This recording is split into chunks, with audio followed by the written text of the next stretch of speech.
भागवत कथा बहुत विचित्र है, पवित्र है, ऐकायला सुंदर कथा भागवत. समजलं की उद्धार होऊन जातो माझ्या माईवर. 88,000 ऋषीला सांगतात कथा ही कथा नाही, ही पेयची कथा. पिबत भागवतं रसमालयं मुहुरो रसिका भुवि भावुका. पिबत भागवतं रसमालयं मुहुरो रसिका भुवि भावुका. भुवि भावुका.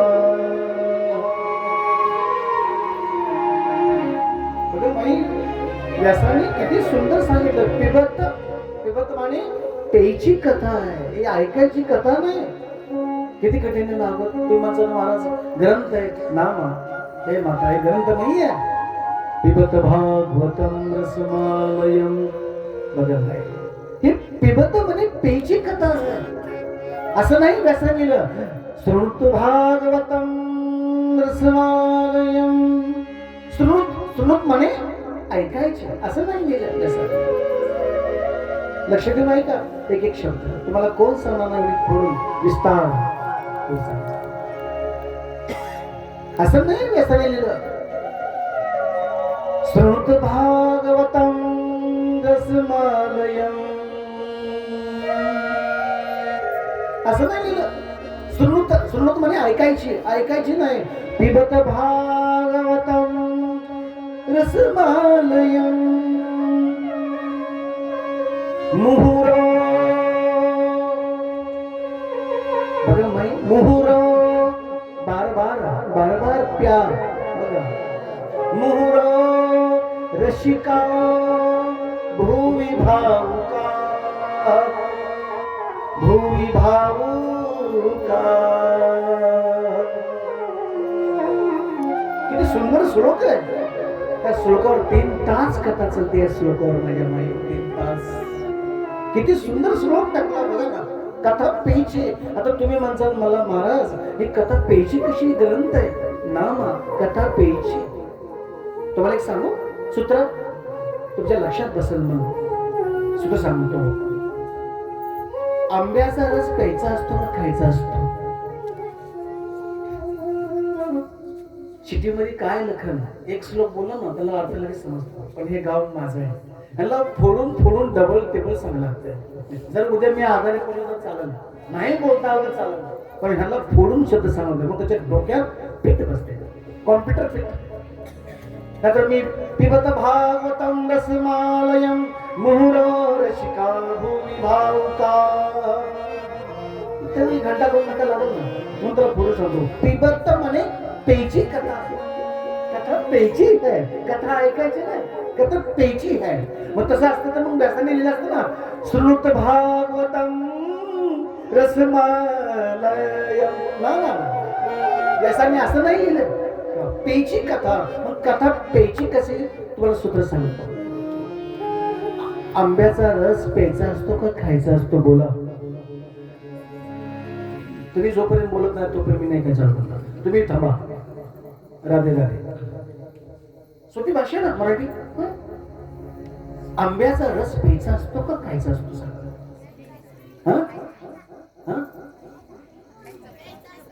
प्यायचा असतो. आंब्यारस हे माय आंब्यारस प्यायचा असतो ठीक आहे बरोबर आहे. पण आतमध्ये काय माय आतमध्ये काय आपल्या भाषेमध्ये कोई शास्त्र सांगतात गुटली.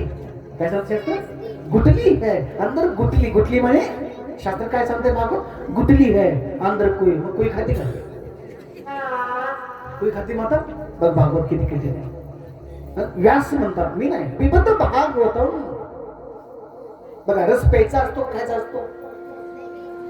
प्यायचा असतो. पण आम के अंदर गुटली है. श्रीमद भागवत रसमालयम है. रसमालयम गुटली नहीं अंदर. अंदर गुटली नहीं है. पीने का काम कर लो. बरं पुढे जाऊन सांगतो. रस प्यायचा असतो का खायचा असतो? बोला ना माता, सोपे पुस्तक आहे तुम्हाला. हा नाही कळलं? दुसरं सांगतो. ऊस खायचा असतो का प्यायचा असतो? काही बी नाही कळत. नाही कठीण आहे भागवत. भागवत कठीण आहे ऐकायला. माहीत रस खायचा असतो का प्यायचा असतो? प्यायचा. ऊस खायचा असतो का प्यायचा असतो? भागवत पुढे जाऊन सांगताय रस एक आइटम से, एक वस्तु से रस बना है. एक गन्ना है, गन्ना माने ऊस है. गन्ना से शक्कर बनती है, गन्ना से रस बनता है, गन्ना से गुड़ बनता है. और गन्ना भी मीठा है. गन्ना मीठा है, शक्कर मीठी है, खड़ी शक्कर मीठी है, रस मीठा है, गुड़ मीठा है. तुम्हाला कोणता आवडतंय? नाही कळलं? अजून खाली सांगतो. अजून खाली सांगतो. ऊस खाण्यामध्ये मजा है का रस पीने में मजा है? भागवत त्याला श्रोता पक्काच पाहिजे. श्रोता पक्का पाहिजे. असा बसता नसलं पाहिजे. कवच करणार नाही का? टाईट बसलं पाहिजे. तुला कथा पाहिजे. सांगा ना. गन्ना ऊस, गन्ना माने ऊस आहे. पण ऊस खाण्यामध्ये मजा आहे का रस प्यायच्यामध्ये मजा? सांगा ना. हा ऊस खायला कठीण आहे की माय? जीभ कापल, ओठ कापल, काढायचा, मोडायचा, कट्टर आहे ते, कट्टर आहे. नाना रस पिणे में मजा है म्हणून व्यासाने लिहिलं रसमालयम. हे रसायन शास्त्र आहे. भागवत काय आहे? रसायन शास्त्र. हे भागवत रसायन शास्त्र आहे. पिबत भागवतम रसमालयम. बघा माय रस हे पुढे काय सांगतंय? मुहुरो भुवी भावुका. मुहुरो याचा अर्थ काय संस्कृत भाषेमध्ये? मुहुरो माने बार रस प्या. बार तुम्ही रस प्यायचं काम करा. भागवतामध्ये व्यासाने श्लोक लिहिला रस प्यायचं काम करा. इथे प्यायची कथा. कधी कधी असं होतं ह्या कानानं ऐकली, ह्या कानानं निघून जाते. पण एकदा पिलं ना पवित्र बनते. शरीर पवित्र. व्यासाची वाणी ऐकायला कठीण असेल तर मी पुढून सांगतो. नाही भागवत